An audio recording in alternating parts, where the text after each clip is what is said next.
Namaku Wensi. Sejak kecil aku tinggal di keluarga Sen.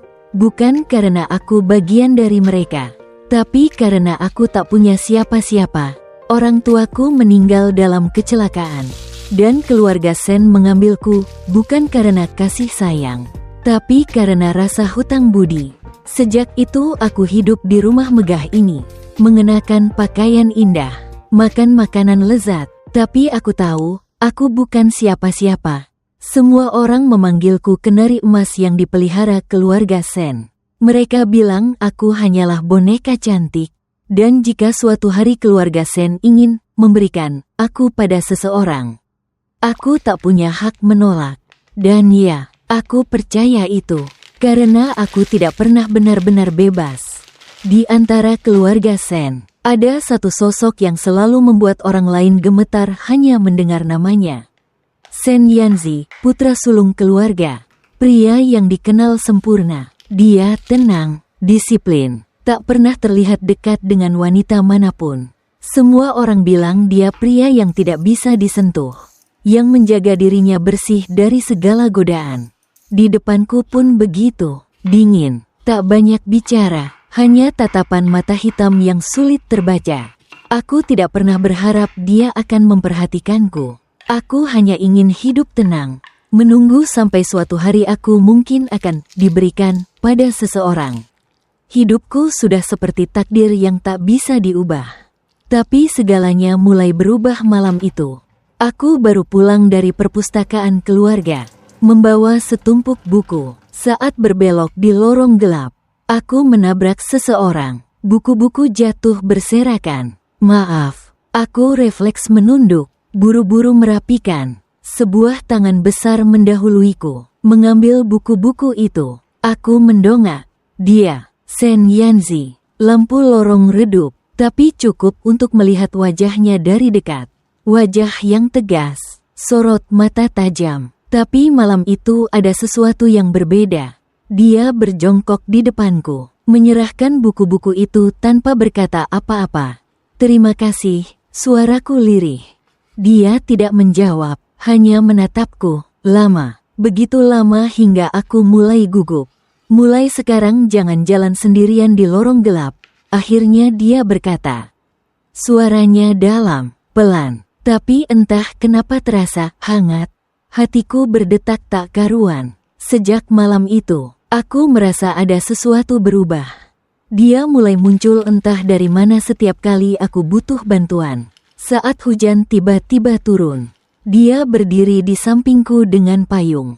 Saat aku kesulitan mengangkat sesuatu, dia sudah lebih dulu membawanya. Tapi di depan orang lain, dia tetap Sen Yanzi yang dingin, tak tersentuh. Hanya ketika kami berdua saja, aku merasakan tatapannya berbeda. Tatapan yang tak seharusnya dimiliki seorang pria yang katanya tidak tertarik pada wanita.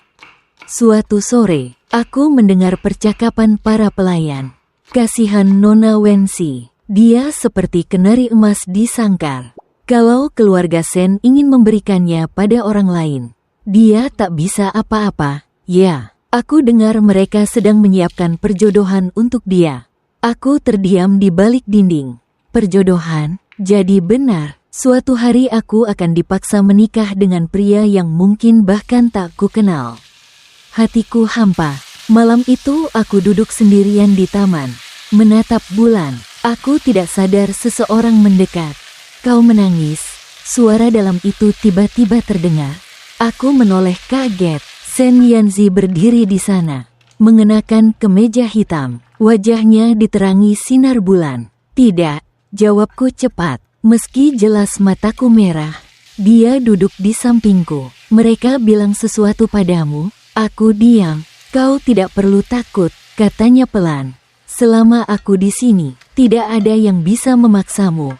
Aku menatapnya, tapi aku bukan siapa-siapa di keluarga ini. Kalau mereka mau, mereka bisa memberikanku pada siapa saja. Dia menoleh, menatap mataku dalam-dalam. Tidak, aku tidak akan membiarkan itu terjadi. Jantungku berdetak keras, dan untuk pertama kalinya, aku merasa ada retakan kecil di sangkar emas yang mengurungku. Sejak malam itu di taman, Shen Yanzi mulai berbeda. Dia tidak lagi hanya muncul kebetulan. Dia seperti sengaja ada di sekitarku. Saat sarapan, dia duduk tepat di depanku. Meski biasanya dia selalu memilih ujung meja jauh dari semua orang. Saat aku berjalan di halaman, aku merasakan tatapannya mengikuti setiap langkahku. Tenang tapi penuh makna, dan aku mulai tidak bisa berpura-pura tak merasakan apa-apa. Suatu hari, aku mendapat undangan menghadiri pesta amal keluarga Shen. Aku tidak ingin pergi, tapi Ibu Shen memaksa. Kau harus hadir. Orang-orang harus melihat betapa cantiknya kenari emas yang kami pelihara, katanya sinis. Aku hanya bisa diam. Malam pesta, aku mengenakan gaun putih sederhana. Semua orang menatapku, berbisik-bisik. Itu Wenxi, gadis piaraan keluarga Shen. Cantik, tapi sayang hanya boneka. Aku menunduk, malu. Tiba-tiba, seseorang berdiri di sampingku. Shen Yanzi. Dia mengenakan setelan jas hitam yang membuatnya tampak lebih berwibawa. Semua orang langsung diam ketika dia melangkah mendekat. Dia menatapku, lalu tanpa ragu, meraih tanganku. Ayo, katanya singkat. Aku, kemana? Tanyaku gugup. Menari, jawabnya, seolah itu hal paling wajar di dunia. Semua mata tertuju pada kami. Aku hampir tak bisa bernapas. Tapi saat tangannya melingkari pinggangku, saat matanya menatap hanya padaku, semua suara bisik-bisik itu lenyap. Jangan takut, suaranya pelan. Hanya bisa ku dengar, selama aku ada di sini, mereka tak bisa menyentuhmu. Dan malam itu, aku menari untuk pertama kalinya, di pelukan seorang pria yang seharusnya tak akan pernah menatapku. Setelah pesta itu, rumor langsung menyebar. Shen Yanzi menari dengan Wenxi. Mustahil, dia tak pernah mau menyentuh wanita manapun. Aku gelisah. Aku tidak ingin membuat masalah untuknya. Aku harus menjaga jarak. Orang-orang sudah mulai membicarakan kita, kataku pelan suatu sore di perpustakaan. Dia menatapku lama, lalu mendekat perlahan. Wenxi, suaranya rendah. Kau pikir aku peduli dengan apa yang mereka bicarakan? Aku menelan ludah, tapi dia tiba-tiba memojokkanku di rak buku. Wajahnya hanya beberapa senti dari wajahku. Sejak kapan aku mengizinkan orang lain menentukan apa yang harus kulakukan? Tatapannya tajam tapi hangat. Kalau mereka bicara, biar saja. Yang penting kau tahu satu hal. Apa? Suaraku hampir tak terdengar. Aku menginginkanmu. Dadaku berdegup kencang. Sejak itu, batas antara kami semakin kabur. Dia mulai sering menghabiskan waktu bersamaku. Saat aku membaca buku, dia duduk diam di sebelahku. Kadang diam-diam menuangkan teh. Saat aku sakit kepala, dia memanggil dokter pribadi tanpa banyak bicara. Dan ketika aku tertidur di sofa, aku terbangun dalam pelukannya. Di kamarku, dengan selimut sudah diselimuti rapi. Di balik sikap dingin yang ditunjukkannya pada dunia, ada sisi pria yang lembut tapi juga penuh gairah. Suatu malam, listrik rumah padam, gelap gulita. Aku meraba-raba mencari lilin, tapi tiba-tiba sebuah tangan hangat menyentuhku. Jangan bergerak, suara itu berat, dekat di telingaku. Shen Yanzi, tanyaku gugup. Ya, ini aku. Dia berdiri sangat dekat. Napasnya terasa di pipiku. Dalam kegelapan, aku merasakan jemarinya perlahan mengangkat daguku.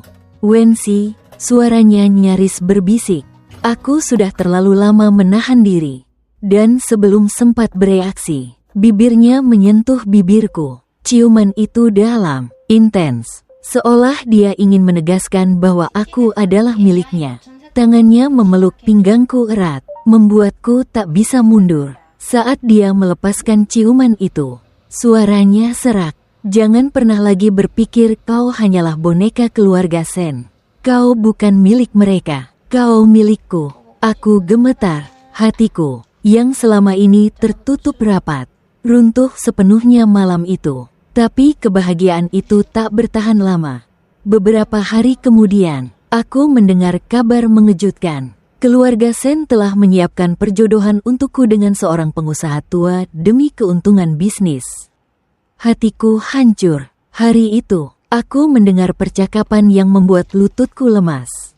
Besok malam, kita umumkan perjodohan Wensi dengan Tuan Qian. Dia sudah tua, tapi koneksi bisnisnya sangat penting bagi keluarga kita. Suara Ibu Sen terdengar jelas di ruang tamu. Apa Yanzi tahu soal ini? Tanya seseorang. Dia tidak boleh tahu. Kalau dia keberatan, kita akan katakan ini demi keluarga. Dia tidak bisa menolak. Aku berdiri kaku di balik dinding. Napasku terasa berat. Jadi benar, mereka akan menjualku seperti barang dagangan. Malam itu aku mengemasi sedikit barang. Aku tidak bisa menunggu Sen Yanzi. Aku tidak mau membuatnya melawan keluarganya hanya demi aku. Lebih baik aku pergi, diam-diam. Saat fajar, aku berjalan keluar gerbang dengan koper kecil. Tapi seseorang sudah berdiri di sana. Sen Yanzi, tatapannya gelap, tajam, seperti sudah tahu semuanya. Kau mau kemana? Suaranya dalam, menahan emosi. Aku tidak bisa tinggal di sini lagi, jawabku gemetar. Mereka mau menjodohkanku, aku tidak ingin kau. Berhenti. Dia mendekat. Matanya penuh kemarahan yang tertahan. Kau pikir aku akan membiarkanmu pergi begitu saja? Tapi ini untuk kebaikanmu. Aku bukan apa-apa. Dia tiba-tiba meraih lenganku. Menatapku begitu dekat hingga aku tak bisa bernapas. Wensi, dengarkan aku. Sejak pertama kali aku melihatmu, aku tahu kau bukan boneka. Kau bukan kenari di sangkar. Kau adalah wanita yang kucintai. Aku tertegun. Dia menggenggam tanganku lebih erat. Jika mereka pikir aku akan diam, mereka salah. Aku tidak peduli perjodohan. Aku tidak peduli keuntungan keluarga. Yang aku peduli hanya satu, kau. Hatiku bergetar hebat. Dan dia menepati kata-katanya. Hari itu juga, di depan seluruh keluarga Sen yang kaget. Sen Yanzi berdiri tegak dan berkata lantang, aku tidak akan membiarkan siapapun menyentuh Wensi. Kalau kalian mau memaksanya menikah dengan pria lain, kalian harus melewati aku terlebih dahulu. Ruangan hening. Ibu Sen marah besar. Yanzi, kau berani menentang keluarga demi seorang gadis piaraan? Aku tidak menentang keluarga. Aku hanya menentang ketidakadilan, jawabnya dingin. Dan dia bukan gadis piaraan. Dia wanita yang akan menjadi istriku. Semua orang terkejut, termasuk aku. Sejak hari itu, Sen Yanzi resmi mengumumkan hubunganku dengannya. Dia mengurus semua dokumen, menghapus segala rencana perjodohan. Bahkan, dia membawa aku keluar dari rumah itu. Membawaku ke apartemen pribadinya, tempat di mana tak ada yang bisa menggangguku lagi. Malam pertama di sana, dia memelukku erat di sofa. Mulai sekarang, kau bebas. Tidak ada yang bisa lagi memaksamu, bisiknya. Aku menatapnya. Tapi kau sudah melawan keluargamu demi aku. Apa kau tidak menyesal? Dia mengusap rambutku lembut. Satu-satunya penyesalanku adalah tidak lebih cepat mengaku padamu. Air mataku jatuh. Beberapa bulan kemudian, kami mengadakan pernikahan kecil. Hanya dengan orang-orang terdekat yang benar-benar tulus. Aku mengenakan gaun sederhana, berdiri di hadapannya. Dulu semua orang bilang aku hanya kenari emas di sangkar keluarga Sen, kataku pelan. Tapi kau membebaskanku. Dia tersenyum tipis, lalu meraih tanganku. Bukan hanya membebaskanmu, aku juga membebaskan diriku sendiri. Karena selama ini, aku juga terkurung dalam topeng yang diciptakan keluarga. Dan hanya kau yang bisa membukanya. Saat cincin melingkar di jariku, aku tahu, aku tidak lagi hidup dalam sangkar. Aku adalah wanita yang dicintai. Sejak itu, dunia boleh tetap melihat Sen Yanzi sebagai pria dingin, tak tersentuh. Tapi aku tahu, di balik itu, dia adalah pria yang rela melawan segalanya demi satu hal, cinta. Dan aku adalah wanita yang beruntung menerima cinta itu. Terima kasih sudah mendengarkan kisah Wenxi dan Shen Yanzi sampai akhir. Semoga cerita ini membuat kalian percaya bahwa cinta sejati bisa melawan segala batasan. Jangan lupa like, share, dan follow agar tidak ketinggalan cerita seru berikutnya. Sampai jumpa.